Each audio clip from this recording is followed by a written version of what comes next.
Hello everyone, and welcome to episode 48 of Katawa Shoujo. Let's go. With this running through my head, I find myself in front of the nurse's office, still brooding as he checks out Emmy. Emmy comes bouncing out of the door, gives me a kiss, and darts off to the shower, I assume. Meanwhile, the nurse beckons me into his office to give me the ritual once over. Any problems today? Nah. I even pushed a little harder today than I have in the past. I seemed able to handle it. That's uncharacteristically risky coming from you, Hisao. You've been hanging out with Emmy too much. She's rubbed off on you, and not necessarily in a good way. As I mentioned of Emmy's name, can't help but frown unhappily in spite of my efforts at control.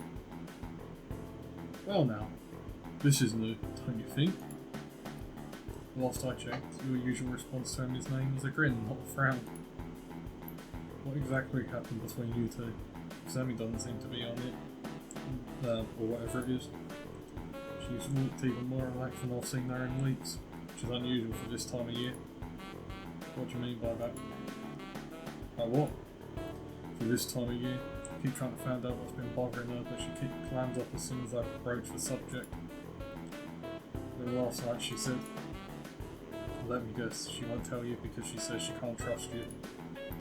And now you're crushed because you thought that the two of you were so much more than she seems to think, right? More or less.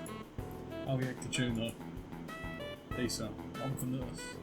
It's my job to know these things. Plus, I've known Emmy for long enough to know that she'd try to do something like this. It's just like her. He said this in a sort of half affectionate, half frustrated tone.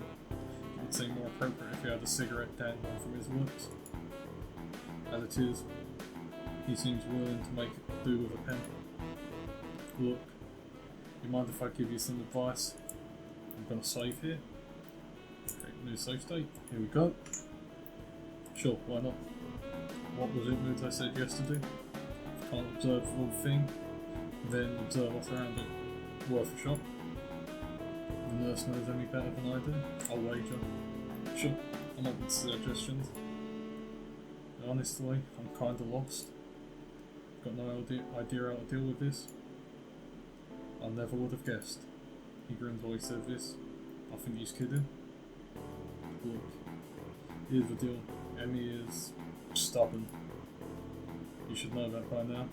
And if you don't, then you're pretty unobservant. But I'm giving you the benefit of the doubt here. I'm so grateful. Anyway, if she's decided that she doesn't want to talk about what happened, then she's not going to talk about what happened. Has she said anything about what's been bothering her, even a hint? Well, she did say she's been having nightmares about the accident. Really? You're making progress then, that's good. Well, I guess I can fill you in on what this without violating my strict non-interference policy when it comes to Emmy making stupid decisions. The anniversary of her accident's coming up soon. She gets depressed around this time because it was a pretty traumatic event considering what she lost. That's the other thing. She acted like she lost more than just her legs. What happened? What? Nope, not going there. You have to ask someone else about that because that's a whole can of worms I'm not ready to open. If Emmy wants you to know, she'll tell you in her own time. You just gotta be patient, that's all. Why are you even helping me with all this? Because you're good for her. She trusts you, even if you don't think she does. And you've got the best chance out of anyone at this school right now to help her through this time of year. If you won't accept my help, she might accept yours if you don't screw it up. So don't screw it up. Got it? I opened my mouth to respond, but a knock in the sound of the door interrupted me. Hey! You guys still in there? Just a moment. Give us a second to get our pants back on. The door busts open, and then Emmy glares knives at the nurse. Asshole. Didn't mean to get you high. Didn't mean to get your hopes up. Hey, can we leave me out of the subject? Anyway, what's up, Emmy? Forgot something? I'll try and take a more cheerful tone with her. No need to upset her. poop and plaything, everything is fine going.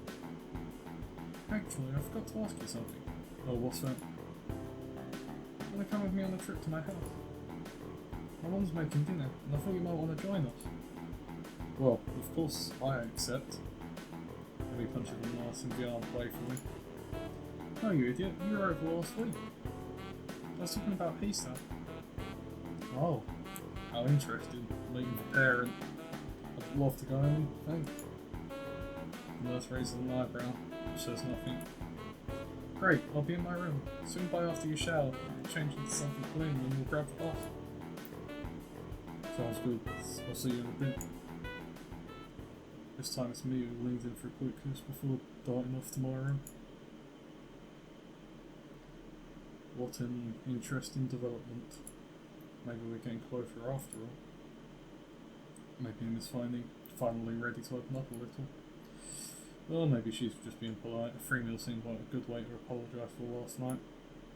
Great, I can't decide whether to be excited, nervous or depressed. I'll set a combination for all three and hop in the shower.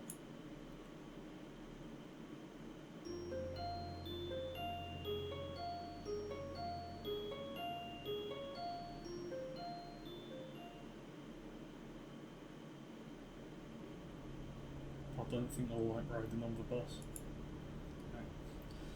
Don't we always think that? That's why you get yourself a car. A little motor. Actually, I think I'm pretty comfortable saying about the fact they sway a lot, they smell funny, and you can feel the bump in every road. Not really looking forward to this. Plus, the legs keep making a clanking noise that drives the attention of everyone else on the bus. She's in shorts again. She's got long socks drawn up. I think that's prosthetics. So we obviously don't look false again. But that doesn't stop the odd look or two every time our legs bump together with an audible clank.